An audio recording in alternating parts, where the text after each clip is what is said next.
95.3 WBCK now presents Coach's Corner, live from Lakeview Ford.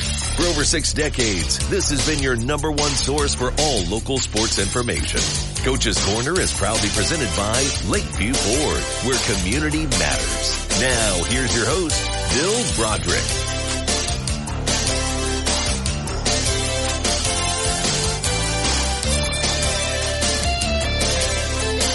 I'm Bill Broderick, sports editor of the Valley Creek Inquirer, here in the big chair for Coach's Corner on WBCK.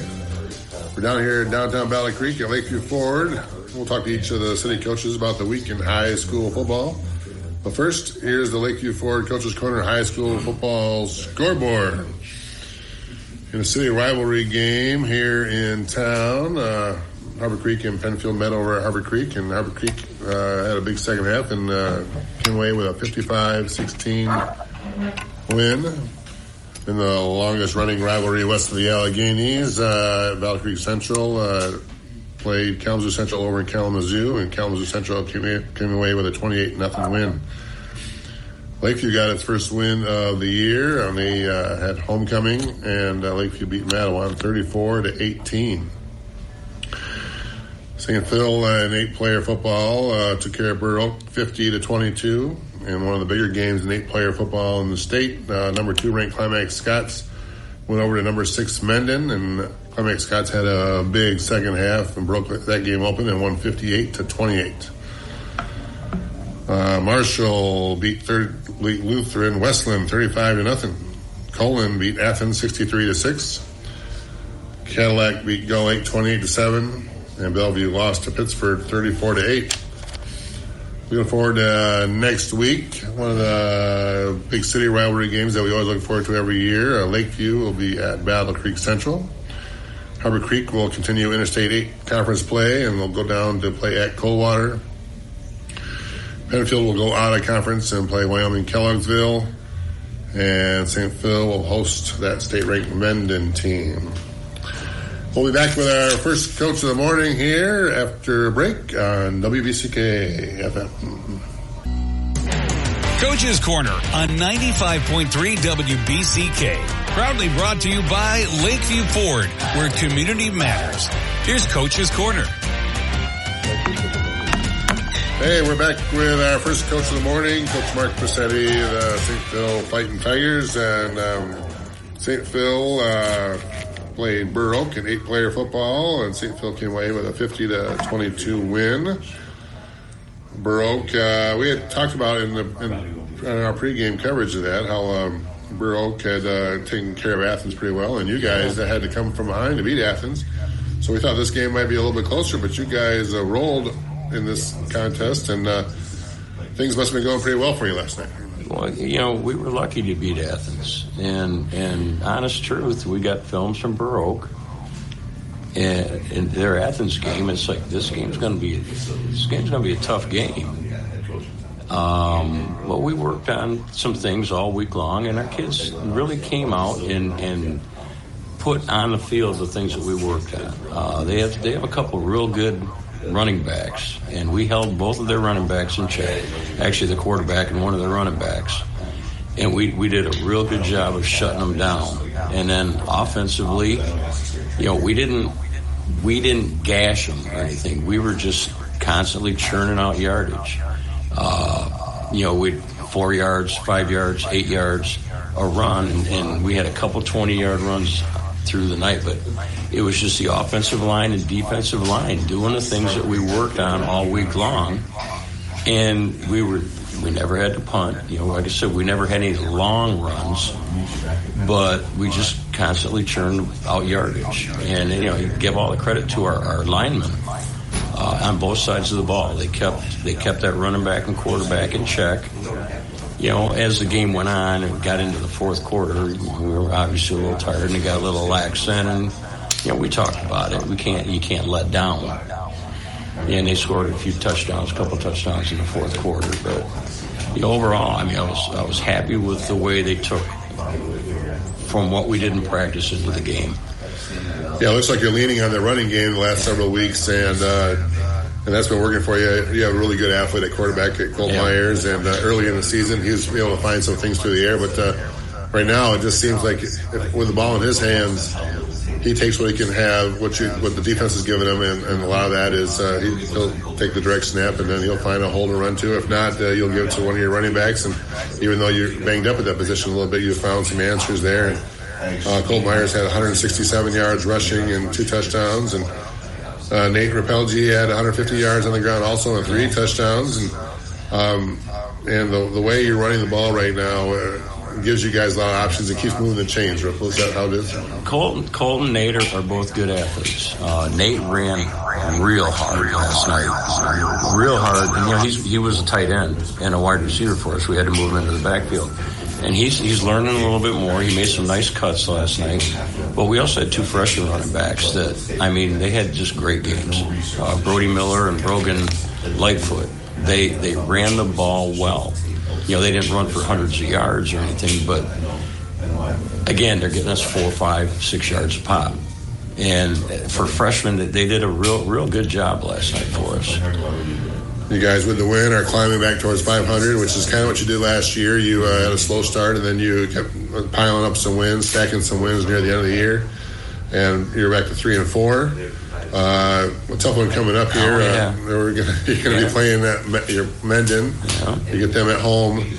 Mendon was in the state rankings last week.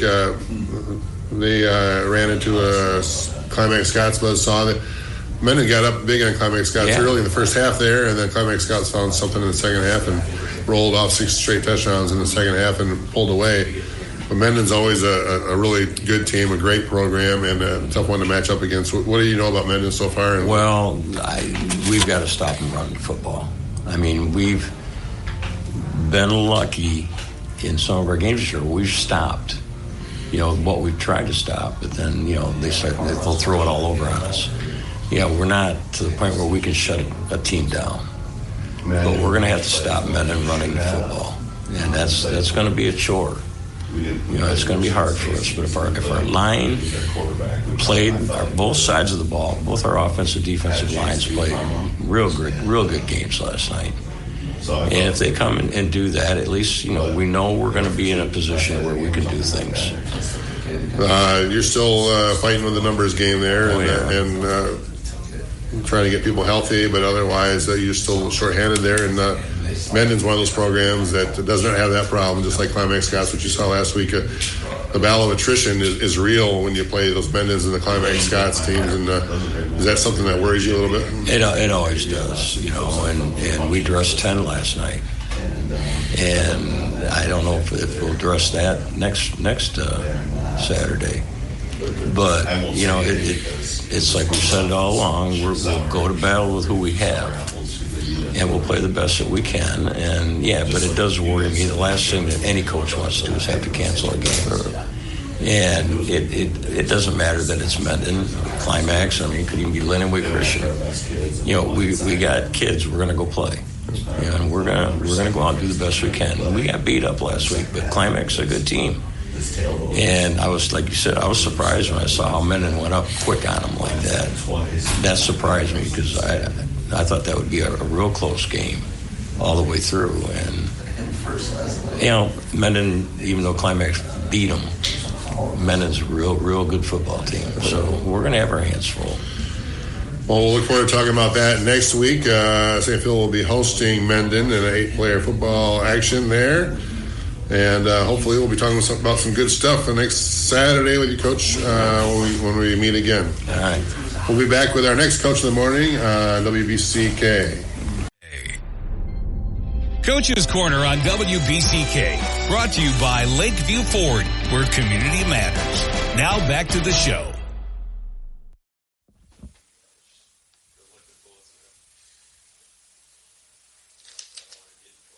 Which quarter you want to step up?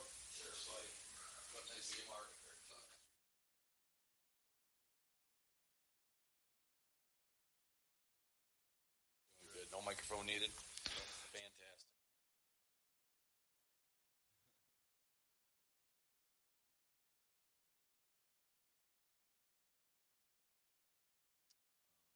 Coach's Corner on 95.3 WBCK. Proudly brought to you by Lakeview Ford, where community matters. Here's Coach's Corner. We're back with our next coach of the morning on Coach's Corner. I'm Bill Broderick, Valley Creek Inquirer. I'm here with Penfield assistant coach Jason Porter, who's sitting in for head coach Robbie Hatton, who's feeling under the weather this morning. Hey, Coach Jason, how's it going? Pretty good. Hey, great. We had a big game last night, city rivalry game, Penfield. It came over and played Harbor Creek. The final score is 55-16, but that's not indicative of how that game kind of went. That game, closer to halftime and even closer early in the third quarter. Harbor Creek is up 18-0 at halftime. Penfield came out and scored on the first possession of the second half, and then had an onside kick and got the ball back and kicked on a field goal, made it 18-10. And then after that, did a squib kick. The ball was bouncing around and had a chance at getting the ball there inside the 20. If that ball bounces your way, then things are really going your way. It bounced Harbor Creek's way, and then from then they ran off lots of points at that point, and they took a big lead. But you like the way Penfield played in that game and stayed in it for a long time, right? Yeah, the first half was really a good half for us from a defense standpoint. I mean, Harper pounded the ball on us. I think we might have ran 8 offensive plays maybe in the first half, and our defense tried to hold together the best they could.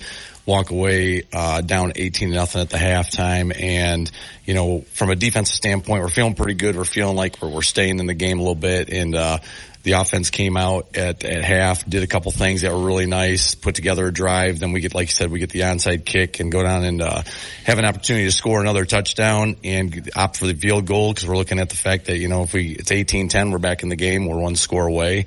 So really a lot of momentum. Got to give it to Harper Creek, though. They came out and figured out how they were going to attack us from an offensive standpoint, and we just couldn't recover after their next touchdown.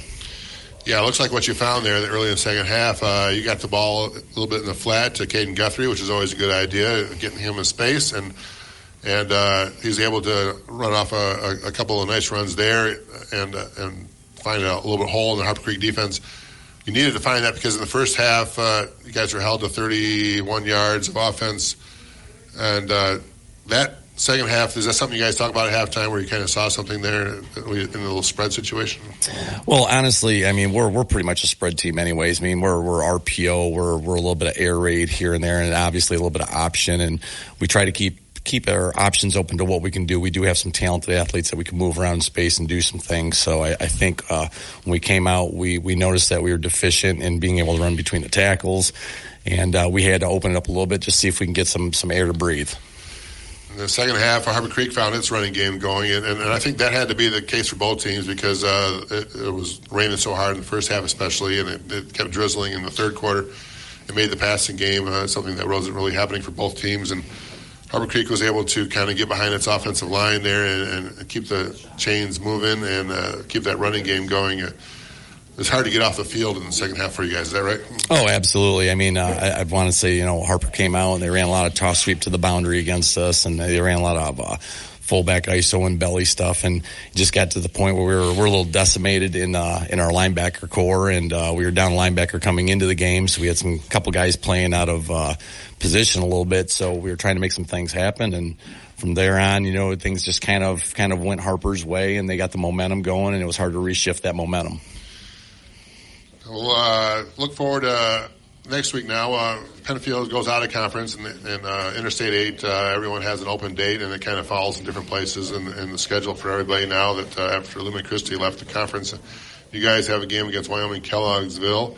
You get to be at home. It'll be a Hall of Fame night for the Penfield Panthers, and it should be a nice crowd there.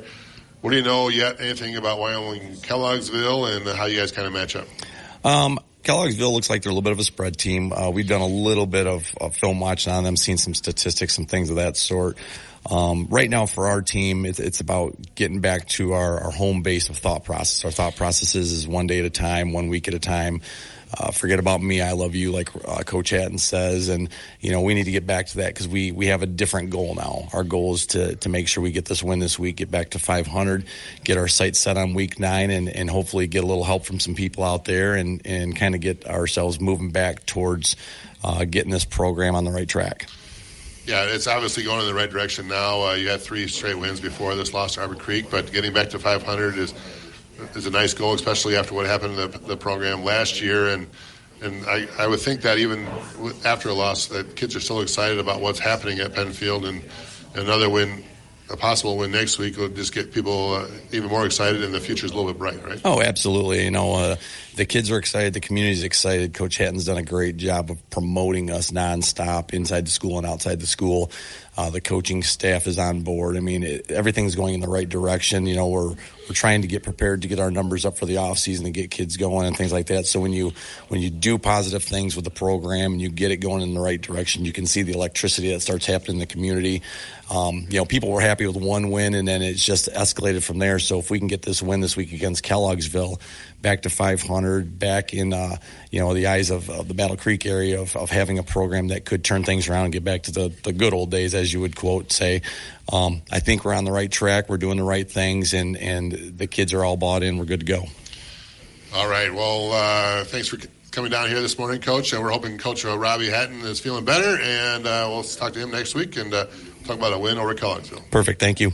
All right. We'll be back with our next Coach of the Morning on WBCK. Coach's Corner on 95.3 WBCK. Proudly brought to you by Lakeview Ford, where community matters. Here's Coach's Corner. And then Coach's Corner on WBCK. Brought to you by Lakeview Ford, where community matters. Now back to the show.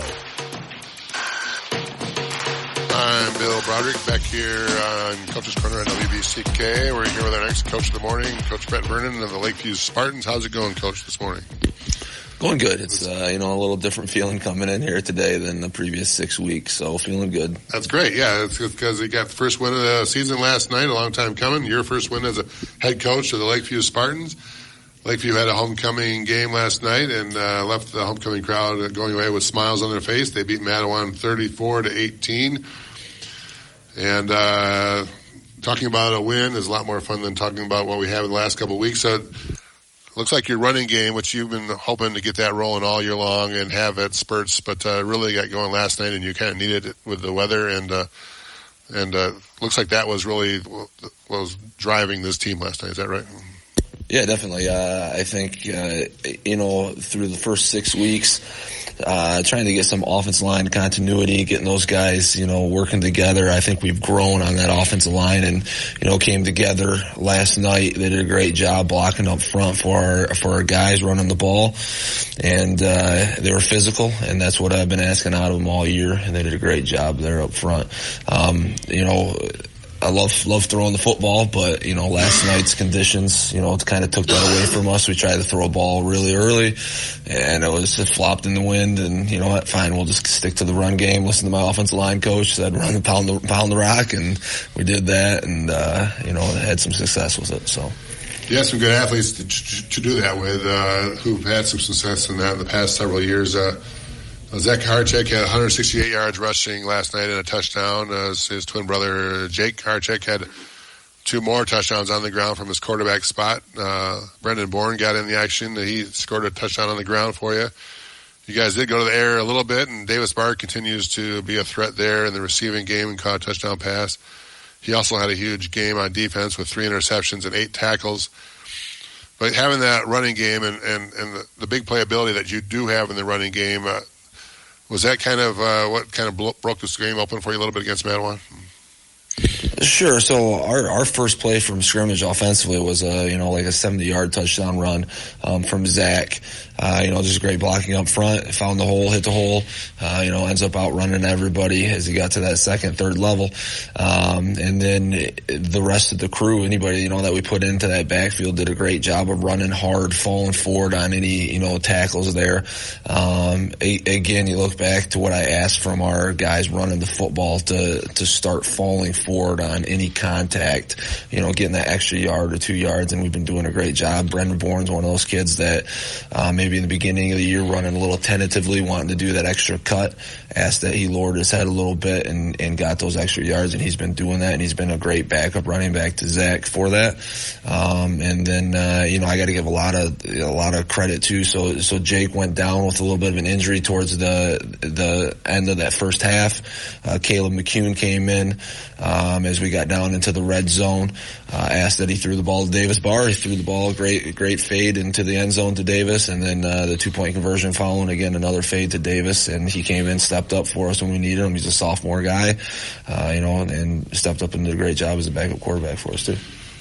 One of the things that you've struggled a little bit with your team this year is on defense, but holding Manawan to 18 points it was huge last night, and keeping their offense off the field. Talk about your defense a little bit in terms of making that happen for you last night. Yeah, we needed to make some definite strides forward defensively, giving up 50 plus points a game. That's just not gonna get us to where we want to win. So challenged our team again to step up defensively. Really, alignment, assignment stuff, and tackling were our biggest issues, and we took care of some of that stuff. Still not perfect. Still got a ways to go defensively, but it just a huge step forward for us. Some kids really took steps forward in the last few weeks that we asked them to do. And then, of course, Davis Barr had a huge game defensively. The ball was in the air. He was, ball hawk looking for it. Didn't get a ton of catches offensively, but made up for it defensively. So got him the ball that way, I guess. We did some good things. We gave up 6 points on the first drive, and then, shut them down pretty much throughout the whole game, and maybe they added one more touchdown there, and then they added a touchdown really late against some number twos that we had in the game. And so the defensive effort was great. Asked that they fly around, getting 11 hats to the football, and I think that's one of the biggest steps that we've had is just that intensity and fly around mentality defensively, and the kids kind of took to that and did a much better job this week. Exciting game next week for everybody in the city. Whenever Lakeview plays Battle Creek Central, you're going to go to CW Post Field and play down there. It'll be the first time that you'll be in this rivalry game as a head coach, so you'll get a front row seat to that next week. And two teams that have been struggling through the year. You just got your first win last night. Battle Creek Central still looking for their first win. But in this rivalry, has always been the case, whoever wins this game can make their season. And I guess the boys on both sides are going to be looking forward to this game. Is that something that kids, you're hoping that you're going to have a huge week of practice to get ready for the Bearcats? Is that right? Yeah, as I've told you many times, is that we got to continue to get better every single week, and that's what we're going to focus on. We're going to focus on us, build off of the good things that we did this week, and continue to bring that into next week. It's a rivalry game, so you're going to have, no matter who's out on the field. I know Battle Creek Central has had some injuries. Whoever's out on that field is going to play their top game because it's a rivalry game, and so got to prepare and bring our best game next week. All right. Well, we'll look forward to that. We'll look forward to talking about that game next week, and Lakeview will be at Battle Creek Central. That'll be the game of the week for the Inquirer and WBCK, and that'll be exciting for everybody. Thanks a lot, Coach, for talking this morning. We'll be back with our next Coach of the Morning on WBCK. On 95.3 WBCK, proudly brought to you by Lakeview Ford, where community matters. Here's Coach's Corner. All right, we're back here on Coach's Corner. I'm Bill Broderick of the Battle Creek Inquirer. We're here with victorious Coach Mason Converse of the Harper Creek Beavers. Happy morning for you, Coach, right? Good morning. It's a great morning. Yep. City rivalry game last night. Nice crowd over at Harper Creek. Penfield at Harper Creek. Had a cross-country meet right before that game, and between Penfield and Harper Creek, which is great for both teams, and then the big game. And a huge game for Harper Creek in terms of the record book. That was a game for the ages. Bronson Carpenter came out and shattered a couple records, single game touchdowns in a game with 6, and rushing yards in a game with 373. Those kind of games you don't see very often. In fact, it's only the second time someone's done that since Harold Plagans back in 1966. That's a huge game to be a part of and a fun game to watch. Is that right? Yeah, absolutely. And this, I'll talk first about the cross country part. This is something that we're really happy that Penfield wanted to bring back. Several years ago, we started a traveling trophy between Penfield and Harper Creek just to kind of increase the rivalry and keep things fun. And the winner out of 2 of the 3 events between the boys cross country, the girls cross country, and the football game, they get the trophy. And so far it's been pretty one-sided. Harper Creek has held on to the trophy every single year, and it's pretty cool for our cross country boys and girls, or young men and young women, because they don't get to run in front of a lot of fans at times, and so the stands were pretty packed. We had our football team line up and cheer them on when they shot the gun off, and I know Penfield did the same thing on the other side of the track, and so what a great way to start the event.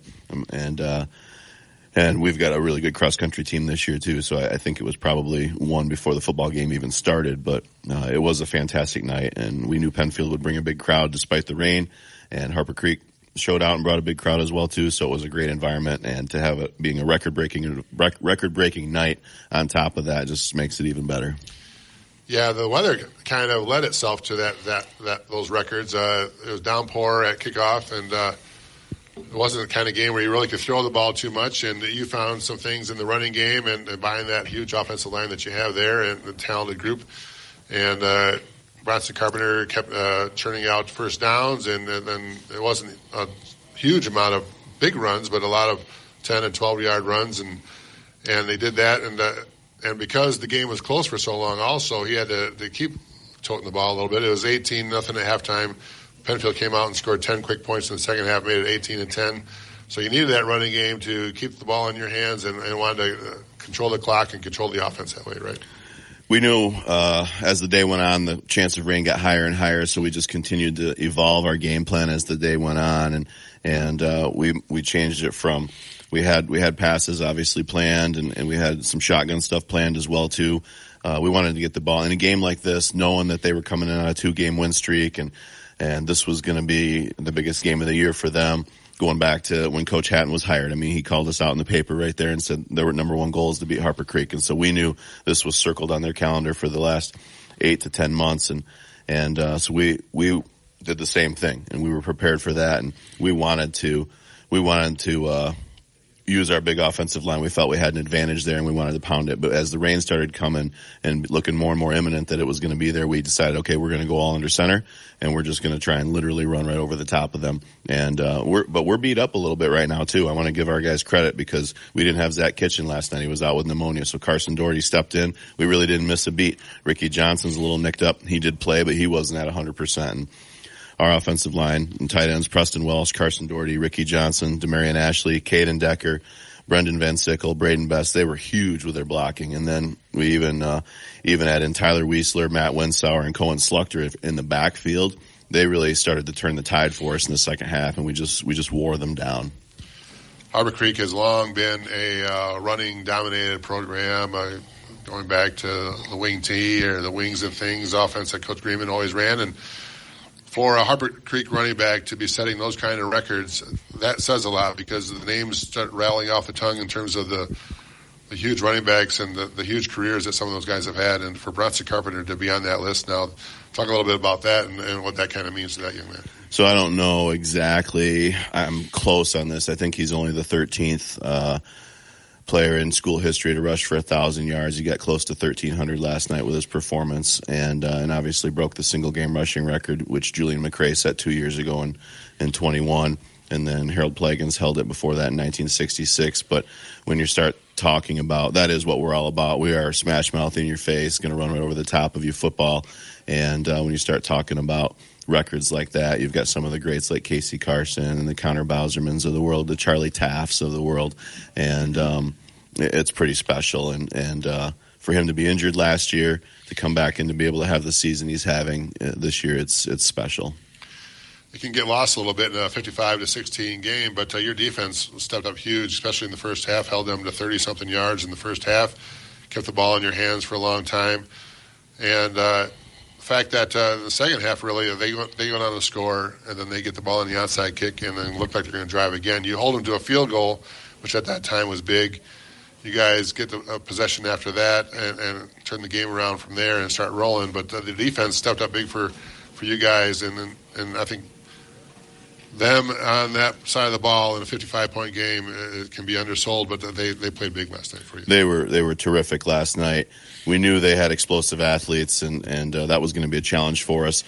But they had 8 first downs. We held them to 8 first downs for the entire game. I think it was 11 plays in the first half they had offensively. They were 3 of 7 on third downs and 0 of 1 on fourth downs, and so that's a big story of the game right there, that we were able to get off the field. We didn't allow them to convert, and having them have so many 3 and outs keeps their offense on the field, or off the field, and keeps our offense on the field. And that was part of the game plan as well too, was grind it out, don't give them a chance, because if they're not on the field, they can't score. And Brady Southfields, he's having a terrific year on defense for us, really leading us from the linebacker crew. He had 6 tackles. Tegan Turnbull had 5 tackles. Kyler Benneman was back from an injury. He had 6 tackles last night. Austin Jones had 5, and Blake Wagner, who's our Mike linebacker, he chipped in with 4. So those guys were terrific all night long for us. Guys, after a couple losses in a row, got the victory last night and get you going in the right direction again, 5-2, and playing in the Interstate 8 Conference again next week down at Coldwater. A nice game through the years between these two teams. 5-2, a game at Coldwater who struggled a little bit. You can get a win there and feel good about things at 6-2, and that's a huge goal for every team to get to that 6-win plateau. So that's what you're going to be talking about this week, is that right? We're not looking past anybody. Coldwater's having a tough year, but even in their down years, they always play Harper Creek tough. And in reality, we know that everybody comes to play us tough because of who we are. So we'll take this game seriously, and we'll get ready to play them. And like you said, getting to 6 wins is pretty much at this point in time. It's not a guarantee, but for us, with our strength of schedule, we definitely will be in the playoffs with 6 wins. And so that's the goal, is to get there. And so we've got an additional postseason game going after week 9. That'll be exciting to talk about next week. Harper Creek down at Coldwater, and we'll see if you get that 6th win and get to 6-2, and then all things are possible after that to go into the postseason. It'll be fun for the Beaver program to look forward to that, and we'll do that next week. Coach, thanks for coming down here this morning. Sounds great. Go Blue. All right, we'll talk about all those games next week on Coach's Corner on WBCK.